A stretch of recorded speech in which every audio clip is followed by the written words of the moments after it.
Buenos días, doctores. ¿Qué tal? Buen día, ¿cómo están a todos? Hola Pedro, hola Karina, hola audiencia.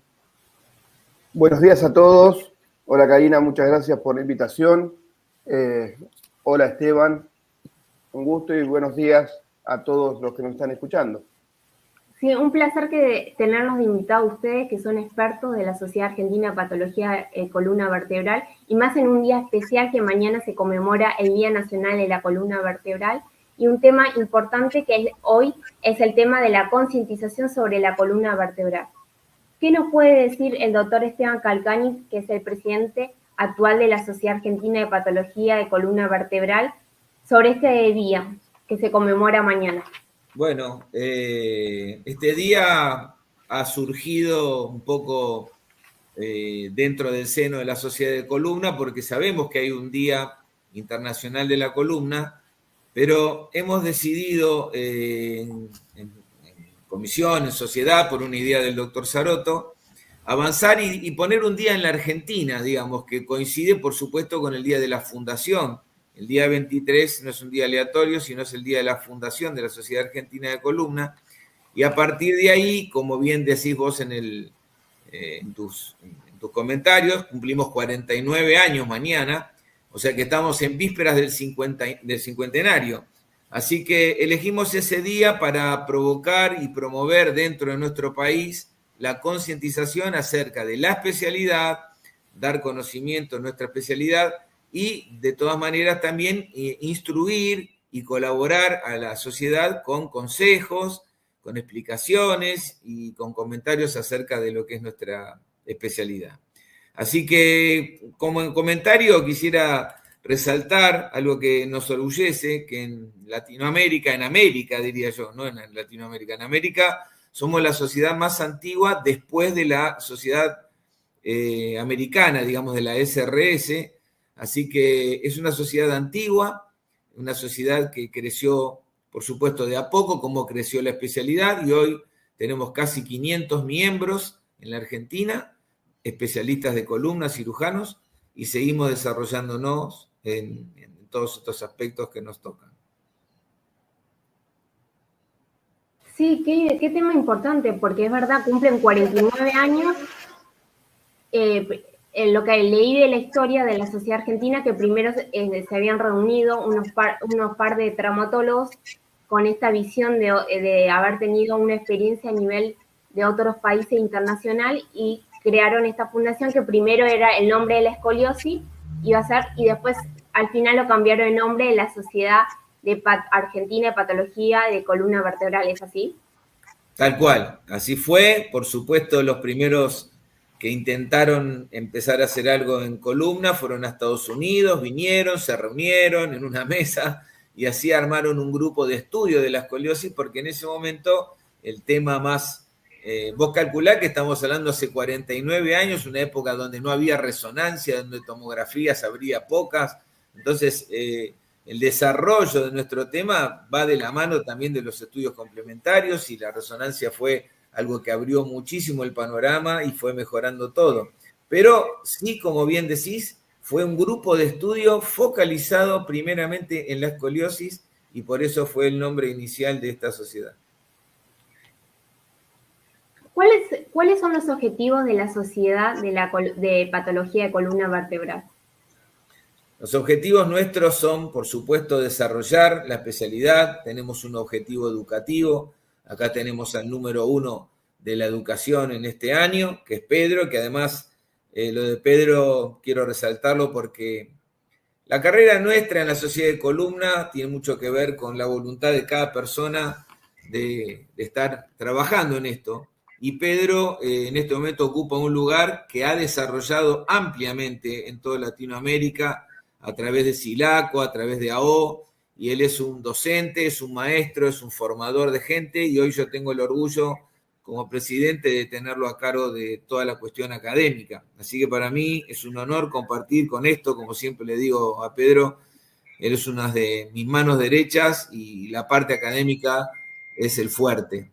Entonces yo creo que nuestra capacidad educativa con los jóvenes que estamos formando como cirujanos de columna en forma integral, no solo en conceptos, porque hoy cualquiera puede acceder a libros, a internet, pero nosotros queremos formarlos integralmente, aconsejarlos, a que tomen buenas decisiones, a que sean probos, a que con humildad ejerzan cada día la especialidad, porque es realmente una gran responsabilidad para nosotros que los pacientes confíen en nosotros. Pedro es una figura en la Argentina y es el encargado en este momento de la parte académica y formativa de médicos. Pero también tenemos, en los últimos tiempos, hemos agregado a nuestra tarea con Mariano, con Débora y Germán, un grupo de trabajo donde las redes sociales se han estimulado mucho y tenemos redes para comunicar consejos. De hecho, en nuestras redes en este momento está todo publicado acerca de lo del Día de la Columna. Pasamos información, pasamos consejos para la comunidad. Tenemos una revista que se llama Spondylus, que ha crecido, creada en manos del doctor Barrera y desarrollada por toda la sociedad. Y tenemos también una vía de comunicación científica para todo el mundo que quiera acceder. Así que la comunicación, la formación y la educación creo que son, en este momento, yo me animo a decir, no sé si Pedro quiere agregar algo, nuestros principales objetivos. Sí, es tan importante el gran trabajo que hacen en equipo. La verdad que yo tuve el placer de conocerlos a ustedes ambos y a otros especialistas en columna en los 2 congresos que asistí, tanto el de Mendoza y el de Paraguay, y se nota el trabajo en equipo, tanto de la secretaria, el compromiso y de los diferentes de la comisión directiva que pertenece a la Sociedad Argentina de Patología de Columna Vertebral, que siempre están informando y educando a la comunidad, que eso es algo muy importante, a través de la página web. Cuando una persona pregunta y quiere buscar a un especialista en columna, ya sabe que tiene la página web de la cartilla, que eso está muy bien organizado. Después están los diferentes flyers que ustedes hacen a la comunidad, tanto por Instagram, por Facebook. Eso se ha aumentado mucho y veo que cada vez las personas están queriendo consultar más a un traumatólogo y especialista en columna. ¿Qué nos puede decir el doctor Pedro Bazán, que también es un placer tenerlo, que siempre es muy predispuesto? Cualquier pregunta o duda que tengo, ya sea de una persona o un paciente, siempre está dispuesto a contestar las preguntas. Bueno, en primer lugar, agradecer a Esteban por sus palabras. Somos amigos, entonces amplía mucho sus palabras. Otro tema importante de la sociedad es la formación y la difusión de conocimientos. Y como decía Esteban, tenemos un comité de cirujanos jóvenes que son los que se encargan de acercarnos más a la población. Y estamos tratando de que la sociedad, como hacen otras sociedades, no inventamos nada, obviamente, empiece a producir conocimientos y difundirlos, y por eso estimulamos mucho la publicación en revistas de la especialidad. Principalmente la revista de la Asociación Argentina de Ortopedia, que es nuestra sociedad madre, pero publicamos también en otros medios. Y otro tema que estamos realizando es trabajar en conjunto con otras sociedades. No solo de la especialidad, SILACO es la federación de todas las sociedades de columna, estamos teniendo investigación, representantes de la sociedad argentina con la portuguesa, con la española, con la mexicana, con distintas sociedades de columna de Latinoamérica, y lo estamos promocionando. Y eso me parece que también es un papel fundamental de las sociedades científicas como la nuestra. Sí, y además ustedes escribieron un libro que fue publicado de traumatología y ortopedia, que está muy bueno para los que quieren leerlo. Estuve leyendo un poco el libro y me parece muy interesante todo lo que publicaron en conjunto con otros profesionales. Sí, nosotros, Pedro hoy es el encargado de nuestro curso bianual, que es el curso básico formativo. Cualquier médico que aspire a tener el título de especialista en cirujano ortopedista en columna vertebral necesita tener como base ese curso. Hoy Pedro es el director, es un curso absolutamente renovado, con una mayor carga horaria y realmente lo extendemos a Uruguay, a todos los países que quieran, Bolivia, tenemos estudiantes de muchos lados. Y lo que hemos hecho en su momento, cuando a mí me tocó ser director, fue ofrecerle a los médicos una guía práctica de estudios porque nos costaba, o sea, sabíamos que estábamos fallando en una parte muy importante de la pedagogía, que era en el examen, porque hacíamos preguntas que no estaban claras en la bibliografía o en lo que dábamos nosotros. Entonces empezamos así, escribiendo las clases y ofreciéndole a los pacientes, a los médicos, perdón, digo, una guía práctica para el estudio y para que las preguntas salgan de ahí. Bueno, eso se fue perfeccionando, empezó siendo solo una desgrabación, después Silaco nos convocó a algunos editores para escribir un libro con Panamericana, donde tuve el gusto de participar, y este compendio que fue tomado por el doctor Ramírez, que en su momento era el presidente de la Silaco, le pareció el modelo del curso y el modelo de las guías muy bueno, y se publicó y se envió un compendio a la Silaco y que se regaló a toda Latinoamérica. Creo que se regalaron más de 3.000 libros. Y ahora, con Pedro, con el doctor Castelli, que no pudo ingresar acá, y el doctor Chevening, somos los editores del nuevo libro, que no es lo mismo, es un libro considerado absolutamente nuevo y actualizado, con esa base de las guías, que si Dios quiere podemos pensar que lo vamos a presentar en el próximo congreso de junio en Iguazú, que tenemos nuestro congreso anual. Así que es un trabajo arduo, pero queremos dejar plasmado el trabajo de muchos profesionales como los que estamos acá, de nuestro trabajo cotidiano, actualizado, y para que los médicos jóvenes y adultos tengan un lugar argentino creado por nosotros para que puedan estudiar todos los enfoques de la patología de la columna.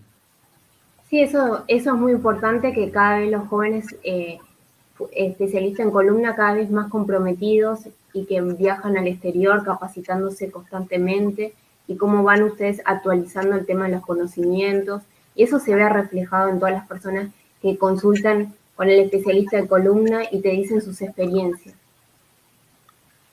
Y que también muchas veces la gente, a veces en la audiencia, hay personas que desconocen que es importante que cuando tienen una patología de columna vertebral vayan a un traumatólogo certificado y especialista en columna vertebral, que en este caso la Sociedad Argentina de Patología de Columna Vertebral está muy bien especificado y explicado en la cartilla. ¿Qué nos pueden decir de eso?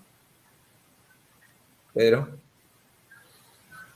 Sí, eso es fundamental. Eso me parece que le entregamos la seguridad al paciente y a su núcleo familiar, que el profesional que lo está tratando, al cual el paciente y la familia está poniendo su salud en sus manos, es alguien que tiene los conocimientos para hacerlo.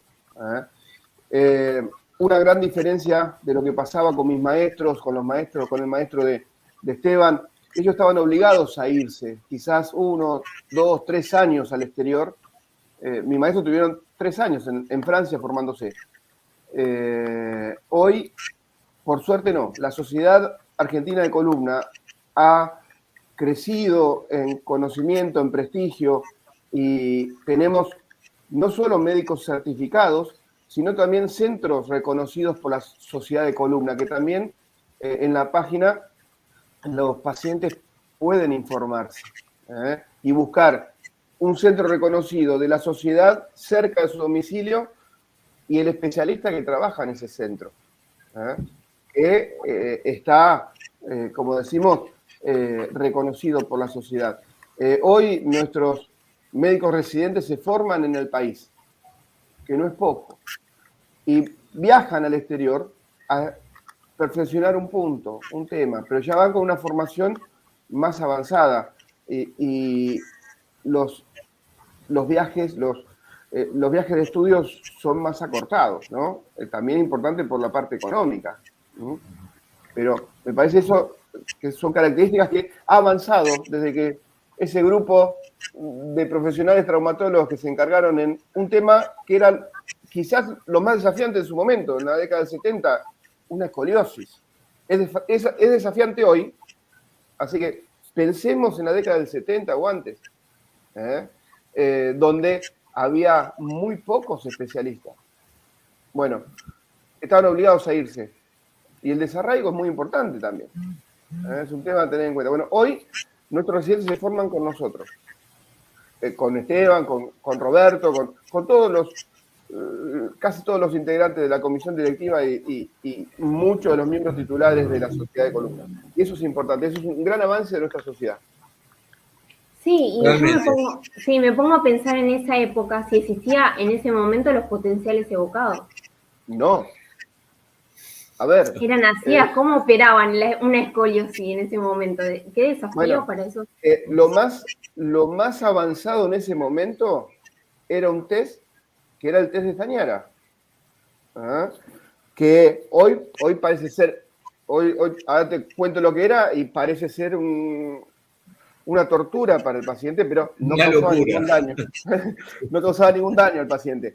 Estamos obligados en la cirugía, una vez que hacíamos la corrección de la escoliosis, pedirle al anestesista que despierta al paciente y que el paciente movilice las piernas. Así nos dábamos cuenta si había algún problema neurológico. El paciente no tenía conciencia ni memoria de ese hecho, ¿sí? Pero era importante. Hoy un neurofisiólogo nos controla y se puede anticipar en algunas oportunidades a un problema. Y es una cirugía más segura. Pero no solo la cirugía, Karina. Sí. El estudio, el diagnóstico era clínico. Imagínate que década del 70 ni siquiera el espinograma existía. Se tenían que sacar radiografías, poníamos monedas en la espalda del paciente, y no es broma, monedas en la espalda del paciente, sacar radiografías, cabeza, cuello, tórax, columna lumbar y pelvis, a la misma distancia, y después se ponían las placas radiográficas, hacíamos coincidir los círculos de las monedas y nos daba la idea de la que era la columna completa. No existía la resonancia, no existía la tomografía. En las escoliosis del adulto y en algunas escoliosis idiopáticas, si queríamos conocer qué pasaban con el contenido de ese conducto raquídeo, debíamos hacer estudios contrastados, la famosa saco-radiculografía,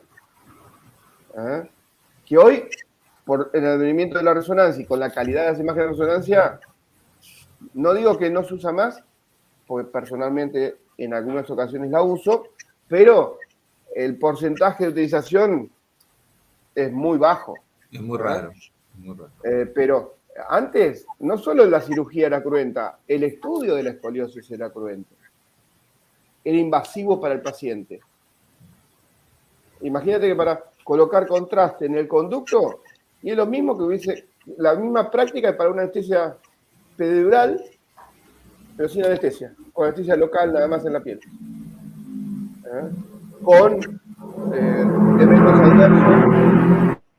Con eventos adversos como los problemas de alergia, con eventos adversos como las cefaleas que podían tener el paciente y muchos otros eventos adversos. Pero era lo que había y era las herramientas que teníamos para dar el mejor tratamiento posible de esa época al paciente. Hoy nos parece una locura.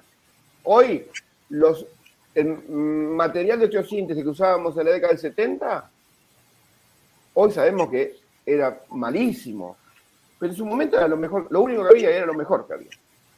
Claro. El avance que ha tenido la cirugía de columna en estos 40, en estos 50 años es muy importante. Y la sociedad argentina no es la única, la sociedad española lo mismo, y de muchos otros países serios, ha ido acompañando ese avance y ha ido estimulando el avance de la ciencia para mejor seguridad de nuestros pacientes.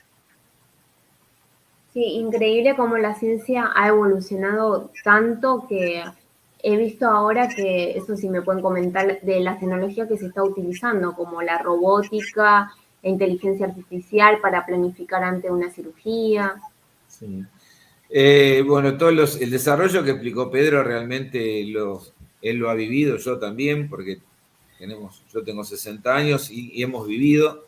Creo que lo único que nunca coloqué yo es un Harrington, pero que fue la primera barra, que eran dos extremos que enderezaban, pero bueno, yo hice un montón de escoliosis con la técnica de Luque, y que fue la segunda evolución cuando la columna se empezó a entender como segmentos por separado. Pero hoy estamos en cirugías de alta complejidad, de columnas absolutamente graves, de más de 100, 100 y pico de grados.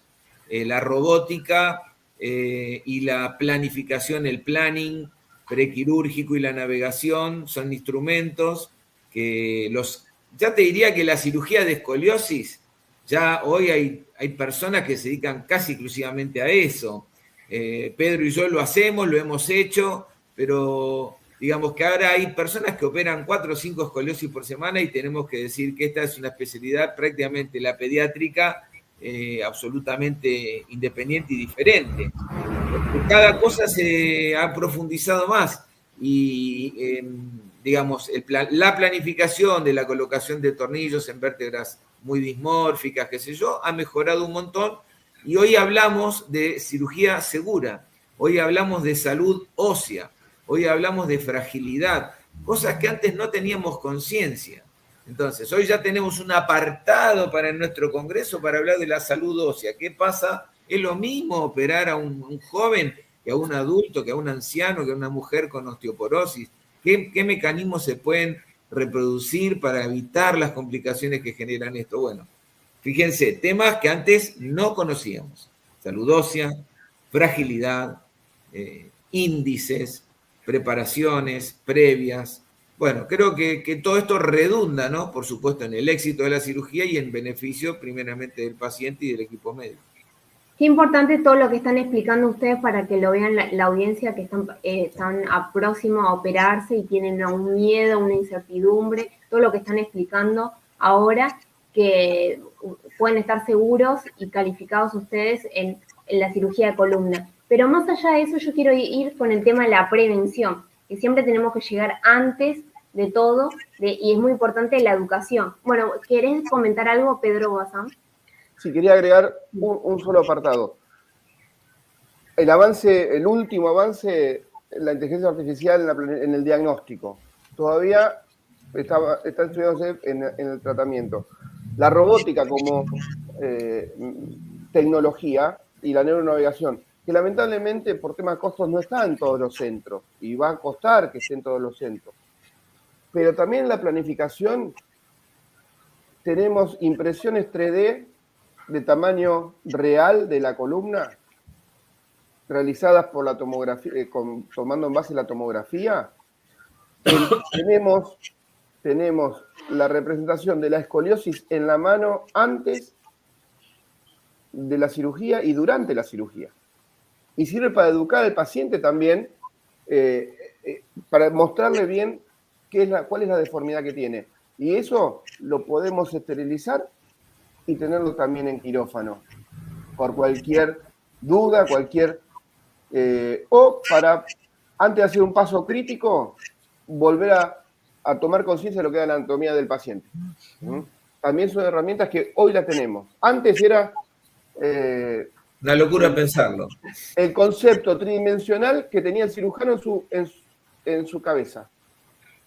Y poníamos un tornillo en una escoliosis importante, un tornillo pedicular, que es instrumentar la columna sin ver el pedículo, tomando los parámetros anatómicos y eligiendo el lugar de colocación, de inicio, sin verlo.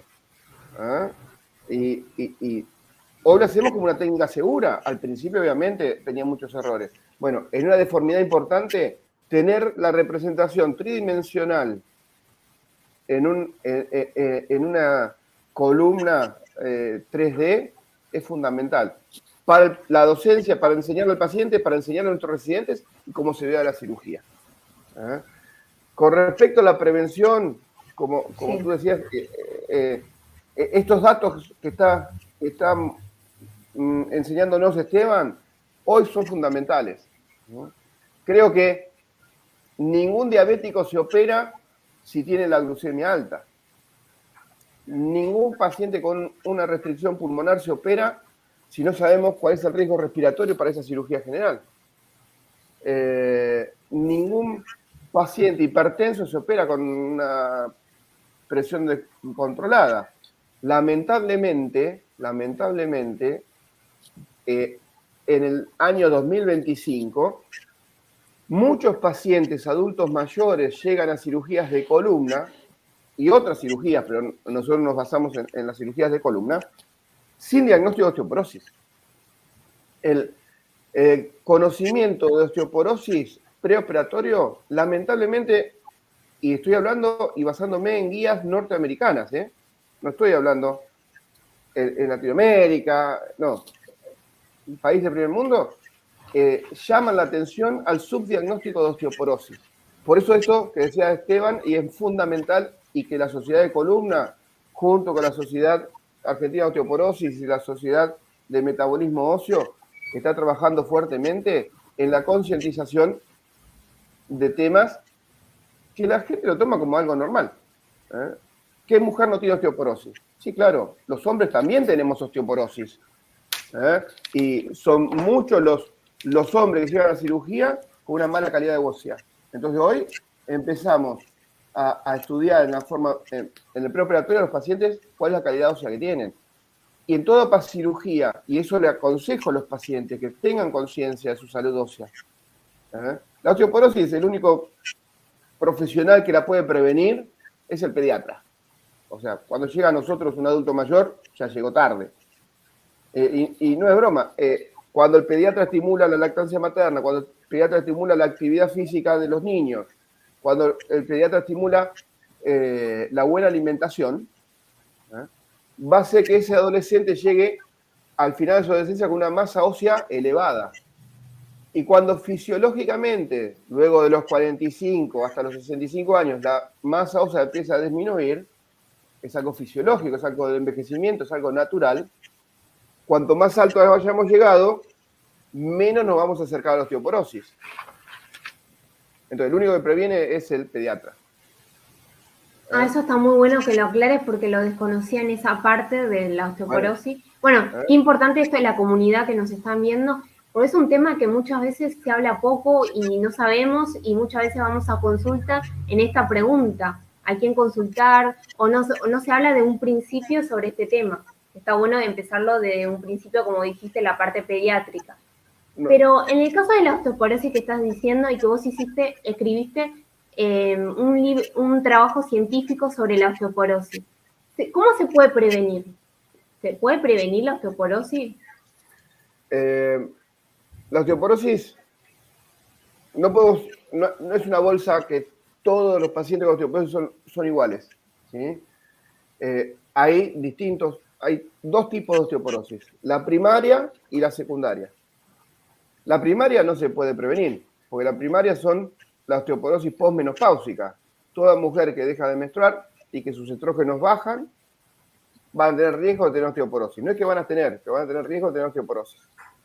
Entonces, controles ginecológicos, controles endocrinológicos, principalmente en aquellas mujeres que tienen una menopausia precoz.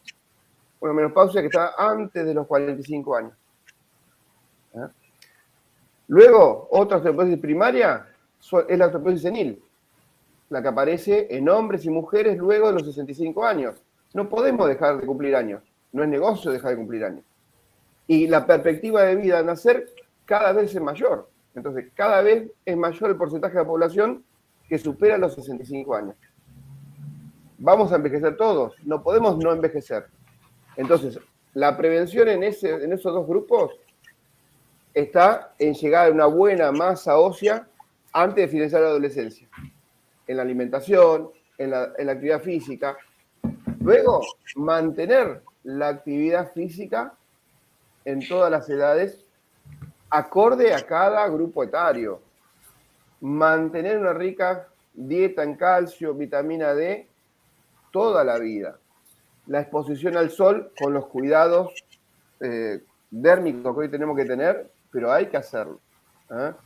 Caminar 20 minutos 3 veces por semana en horarios de la mañana temprano o a la tarde, después de las 5 de la tarde, es algo muy útil para el estado físico, para el estado mental y para cuidar nuestros huesos. Eso está muy bueno que lo aclares porque lo que quería comentar es que hacer actividad física es un antidepresivo natural, es un trabajo científico que se dice, no solamente ayuda a la parte física, sino a la parte emocional y más si nos rodeamos con otros vínculos, ayuda también a la parte social también, eso es muy importante. Y muy importante que lo estás educando. Y luego el tercer tipo son las secundarias, que son secundarias y ahí no lo podemos prevenir, pues pacientes con artritis reumatoide, con cualquier patología reumática, con uso de corticoides, pacientes con mala absorción intestinal, pacientes que celíacos, pacientes, como dije, las amenorreas precoz o el hipogonadismo masculino, eso se trata. Y no es que todos vayan a llegar a osteoporosis, pero si no tenemos el diagnóstico, no vamos a tener el tratamiento. Por eso, fundamental es, así como nos hacemos un electrocardiograma una vez por año, nos hacemos un laboratorio una vez por año, controlamos nuestra glucemia, el paciente asmático con cualquier patología obstructiva crónica de los pulmones se tiene que hacer controles, la mujer, luego que en el climaterio, cuando ya empieza la menopausia, tiene que hacerse densitometría ósea, que es hoy todavía el estudio, la herramienta para hacer el diagnóstico de osteoporosis. Digo todavía porque cada vez hay más publicaciones que la tomografía puede ayudar al screening y al control de la evolución de la osteoporosis. Pero hoy sigue siendo la densitometría para la osteoporosis. Y también nosotros, cuando pasamos los 65 años, los hombres deberíamos empezar a hacernos densitometrías. Y eso no está en la población. No está en la población no profesional, lamentablemente tampoco está en la población médica. El concepto de estudiar a los hombres por osteoporosis. O sea que deberían consultar con los especialistas de esa edad y pedir esos estudios. Deberíamos, sí. Está bueno que lo aclares, porque la verdad esa parte la desconocía. Y, por ejemplo, si una persona ya viene con una patología de columna vertebral, ¿qué pasa con esa columna? Si alguien viene con una patología. Sí, sí. Bueno, con el tiempo se puede generar, eso también es lo mismo. Cada vez, en relación a la osteoporosis, cada vez hay tratamientos más enérgicos. O sea, durante muchísimo tiempo hemos tratado la osteoporosis con calcio, con dieta, con algún fijador que obviamente ha ido evolucionando en la calidad y en la capacidad activa y rápida de generar un hueso más sólido, más duro. Esos remedios, esos medicamentos, a mi juicio, están en manos, en las mejores manos en los endocrinólogos especialistas en salud ósea. O sea, siempre la osteoporosis, ¿de quién fue el terreno? ¿Del traumatólogo porque tenía hueso? ¿Del ginecólogo porque la causa más común era la posmenopáusica? ¿Del endocrinólogo porque sabía del metabolismo fosfocálcico? Pero bueno, esta es una especialidad que se ha desarrollado. Por supuesto, debe haber ginecólogos y traumatólogos como el doctor Bazán o como el doctor, muchos doctores que han tenido una vocación especial al estudio de esto. Yo me introduje mucho en este tema también. Pero hoy que estoy introducido en este tema, yo prefiero ver la salud ósea de mis pacientes que voy a operar, pero dejar en manos de un endocrinólogo todo esto, porque la incorporación de un remedio importante para mejorar la salud ósea puede provocar alteraciones renales, alteraciones hepáticas, alteraciones del ionograma. Y nosotros no estamos preparados para eso. Por eso creo que la tarea en equipo es fundamental y vuelvo a repetir, tenemos un apartado para mí muy importante en nuestro próximo congreso organizado con la SILACU y Pedro Bazán y el doctor Pereira de Portugal acerca de esto, de hablar de este tema, de llevar gente preparada, endocrinólogos, reumatólogos especializados en esto, que nos enseñen y podamos concientizar. Básicamente lo considero más importante, el concepto de equipo en el tratamiento del diagnóstico y la prevención de la osteoporosis y de las complicaciones que un cirujano de columna puede hacer si no previene lo que va a operar como un hueso de mala calidad. Sí, es muy importante lo que están comentando y, por ejemplo, el tema de los hábitos saludables, que tenemos que incorporar todos en nuestra vida diaria para proteger nuestra columna vertebral, que es el sostén de la vida, el eje de la vida. La ergonomía es una parte muy importante que juega un papel más en estos tiempos. Claves para prevenir en la columna, por ejemplo, si estamos mucho tiempo estudiando con la computadora, trabajando. Sí, eso es fundamental y es otro tema que tampoco está muy difundido. A pesar que todos los manuales de la tecnología tienen un apartado que dice ergonomía. Nadie le presta atención. Pero es fundamental educar a nuestros pacientes desde las cosas básicas de la vida diaria. Cómo debe barrer, cómo debe agacharse, levantar un peso, cómo debe limpiar un piso. Siempre le aconsejamos a los pacientes, no es bueno barrer con escoba para evitar la rotación. Estoy sentado, así que no es fácil demostrarlo. Siempre trabajar con los brazos, la columna recta. Si vamos a levantar un peso, llegar al elemento que vamos a levantar flexionando las rodillas y las caderas. Y no, como hacemos más rápido, dejar las rodillas y las caderas extendidas y flexionar el tronco. Eso estamos desprotegiendo nuestra columna. Estamos mucho tiempo estudiando con la computadora, como tú me dices. Si es una computadora de escritorio, el borde superior del monitor, primero el monitor debe estar enfrente nuestro, no al costado. El borde superior del monitor debe estar a la altura de nuestros ojos. Los codos, los antebrazos apoyados en soportes con el codo de 90 grados y ahí a esa altura el teclado. Toda la población, una gran parte de la población utiliza notebook. Muy bueno, pues llevamos la información a donde nosotros vamos. No podemos cumplir nada de los parámetros ergonómicos de la computación.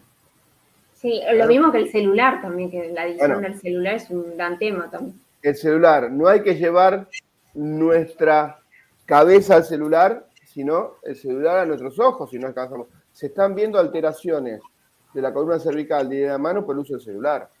Me gustaría hacer un comentario de esto. Es muy común la consulta, doctor, tengo la columna rectificada. Y yo cada vez más digo que la columna rectificada es el producto de todas las cosas y toda la tecnología, que no vamos a decir que la tecnología es mala, pero no hemos adecuado la columna o no podemos entender esto. Entonces, la inversión de la lordosis normal fisiológica cervical ha cambiado y nuestros hijos, nuestros nietos van a tener una profundización de esto si no nos acordamos y los pediatras no se ocupan de esto. Hoy es muy común, yo se los muestro a los pacientes, que entra la mamá al consultorio con su hijo y la madre le da la tablet o le da el teléfono para que el pibe no moleste, y el chico entró en el consultorio con la cabeza agacha y así se fue. Y obviamente, ¿qué va a pasar con esa columna? Entonces creo que en ese aspecto tenemos que hacer una educación muy importante con pediatría y tratar de enfocarlo en forma genérica. Y otra de las prevenciones importantes es en las tareas laborales. Entonces es muy común que vayan a un supermercado y vean a alguien colocando algo en las estanterías y se pone una fajita protectora. O sea, la faja protectora puede ayudar, no es para usarla todo el tiempo porque nosotros preconizamos la función muscular, como ya lo sabemos, y si usamos mucho tiempo o por siempre una faja, la musculatura se va a perder. Pero sí también en el aspecto laboral tener una conducta, por eso también existe en Argentina la especialidad de medicina laboral, y yo creo que en ese aspecto también tendríamos que hacer un trabajo en conjunto. Estamos trabajando realmente y viendo y abriendo la cabeza a un montón de cosas que a veces no terminan de alcanzar, pero está bueno hasta este foro que estamos haciendo para crear esa conciencia, y yo te agradezco, Karina, esta apertura para que la población y todos los que estén interesados escuchen de estas cosas y nuestras preocupaciones y nuestras imposibilidades a veces de llegar para manifestarlo. Es importante esto porque nos genera reflexión como para debatir. Por ejemplo, otra cosa que mi profesión, el de la docencia, ¿no? Llegar a enseñar esto en los colegios, en las planificaciones, que está, si bien hay una materia de salud, la adolescencia, pero muchas veces no se le educa al niño o al adolescente cómo tiene que cuidarse al estudiar, la postura, por eso también va a afectar, no solamente a nivel físico, sino a afectar cognitivamente, y además va a afectar también su desempeño también, porque eso afecta, y sobre todo la detección precoz de la escoliosis, que muchas veces llegamos tarde con el diagnóstico, llegamos ya para una cirugía. Y más en la adolescencia, que uno tiene diferentes duelos, diferentes cambios en la parte psicológica, y cuando uno va al pediatra a veces no se hacen las revisiones correspondientes de una columna vertebral, y si no sabes qué es la escoliosis, es un desconocimiento. Eso es lo bueno que ustedes están implementando, que es la educación en la comunidad. Sí. Y más ahora en las redes sociales. Los medios de difusión creo que han abierto la cabeza de muchísimos de nosotros, hasta los más grandes, que no estamos habituados a ellos, pero bueno, realmente creo que el trabajo de los más jóvenes, como Pedro dice, tenemos nuestro grupo de cirujanos jóvenes, es una tarea fundamental, y ellos, creo que ellos van a llevar nuestras inquietudes y nuestras presentaciones a cosas mejores. Cada vez va a ser más popular, cada vez va a ser más todo. A veces no tenemos la apertura en los medios de difusión grande, hemos mandado ahora para decir queremos contar, o el día de la columna, no tenemos la respuesta total, pero bueno, digamos, estos son métodos y medios que realmente, si los tenemos que aprovechar.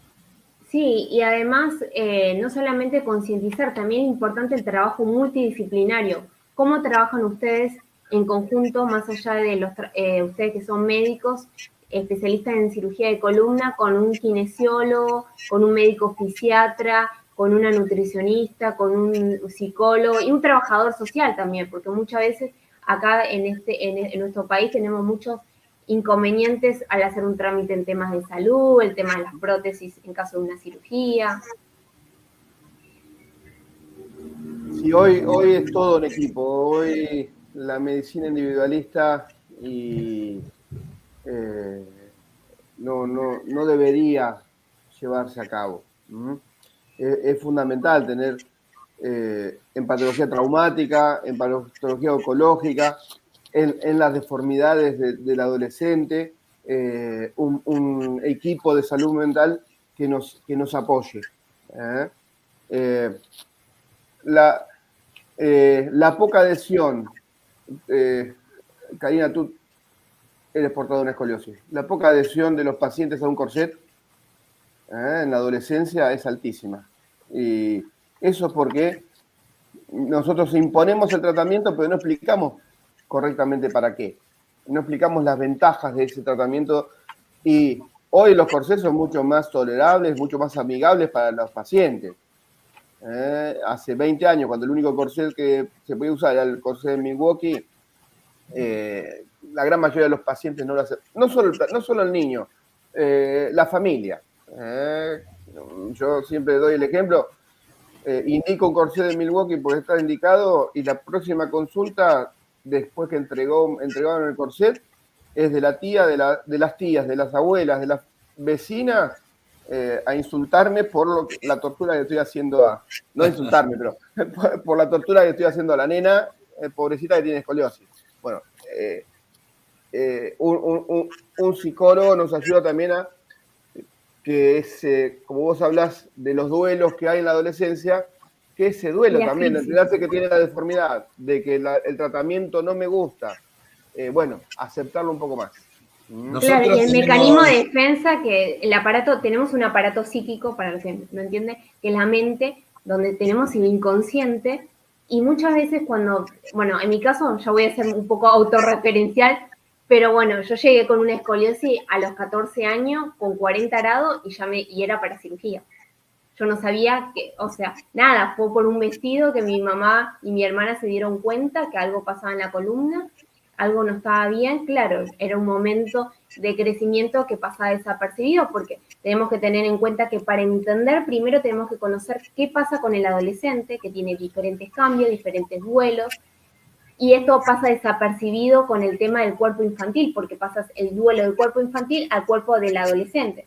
Entonces, ¿qué pasa? Pasas desapercibido a mostrarte físicamente ante tus padres. Por eso siempre educo a los padres que revisen la columna de sus hijos ya tempranamente, que consulten con un traumatólogo, primero por un pediatra, después si tienen que ir a un traumatólogo infantil y un especialista en columnas si es derivado, como me pasó a mí, que me mandaron un traumatólogo, y de ahí me derivaron ya para un hospital de referencia de pediatría en columna.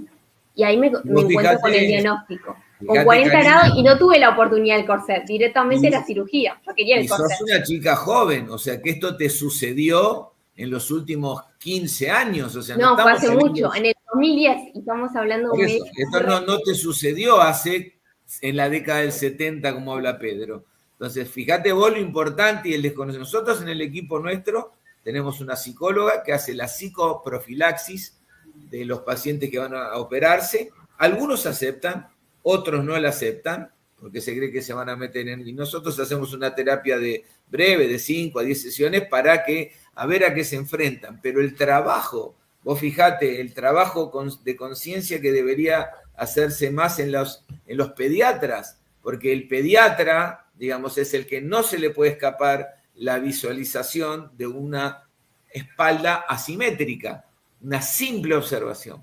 Entonces, es muy importante, y vos sos un gran ejemplo, porque sos una chica joven, y estamos hablando de que esto te sucedió en el 2010. Sí, y pasé 2 cirugías también.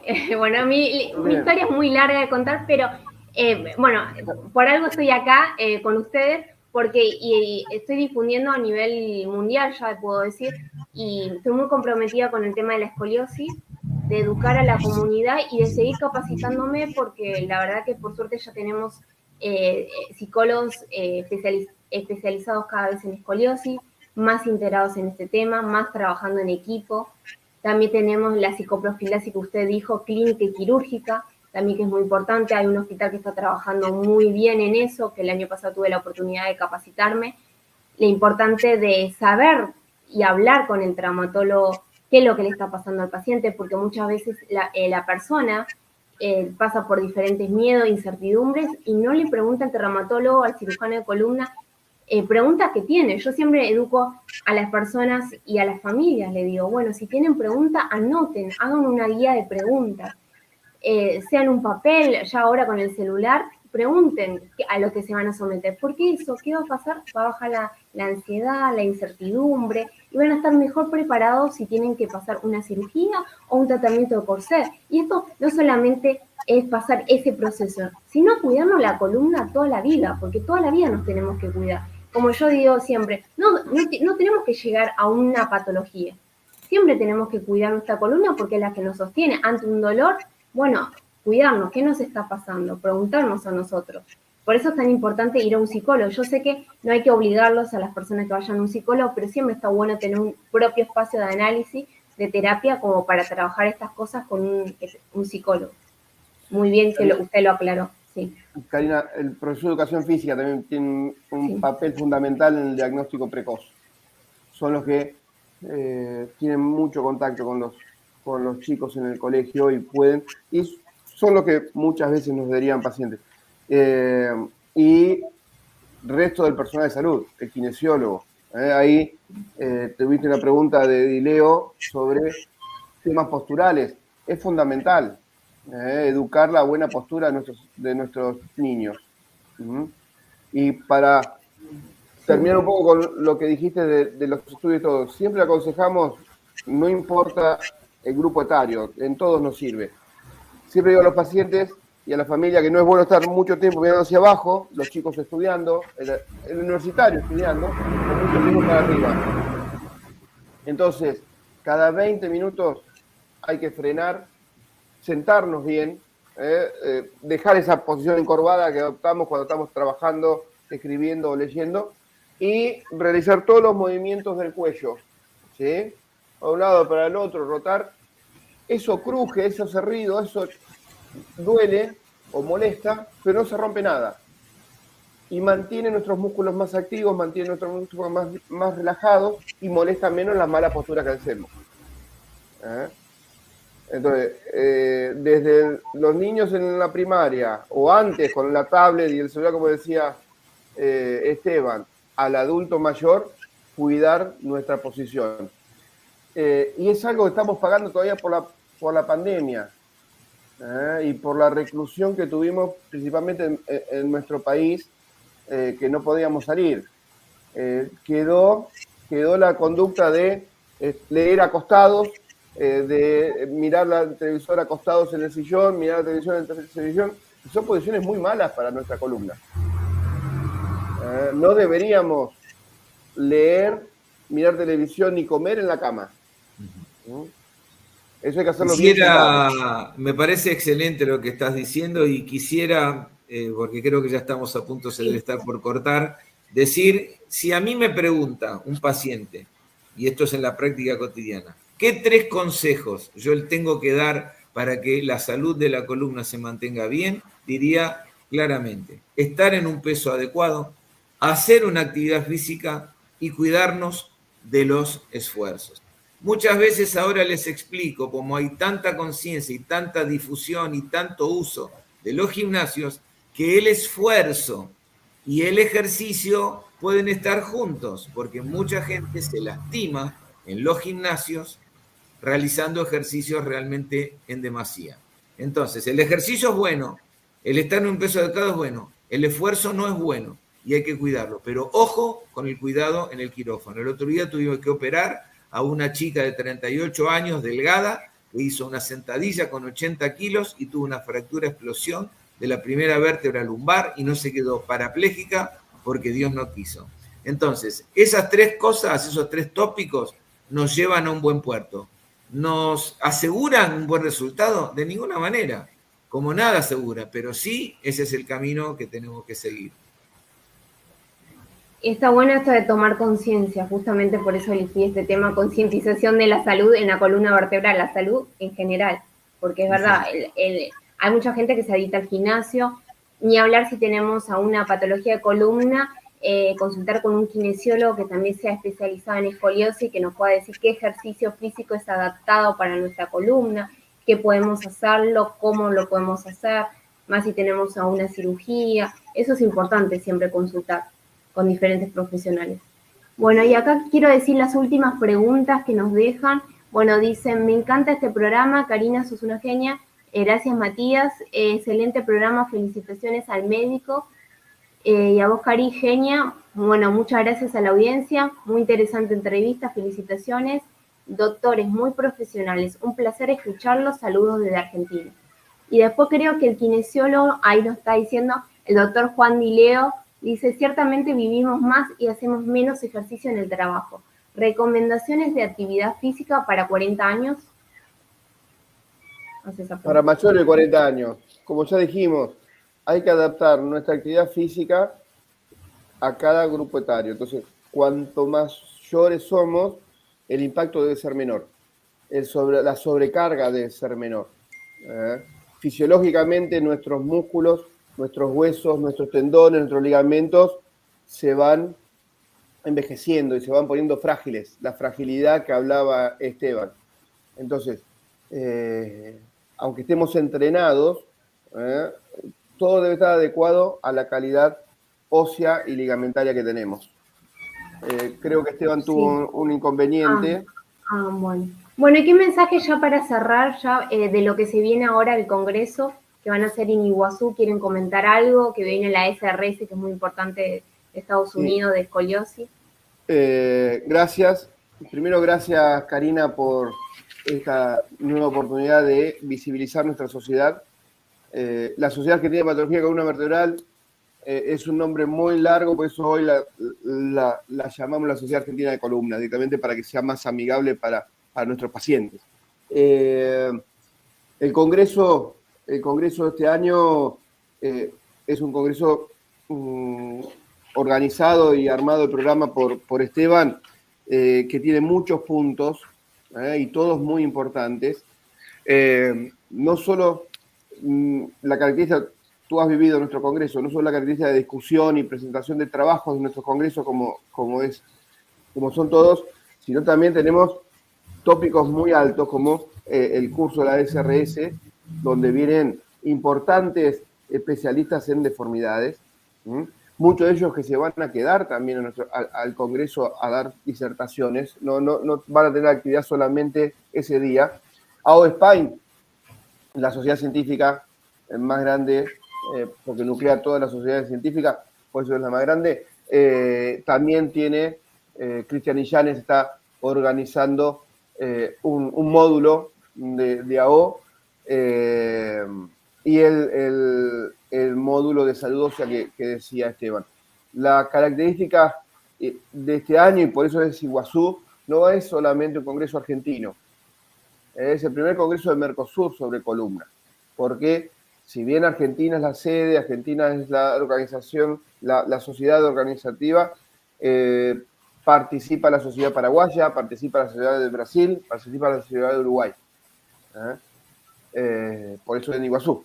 Y creemos que va a ser de una alta calidad y de una participación muy importante del Cono Sur. Sí, y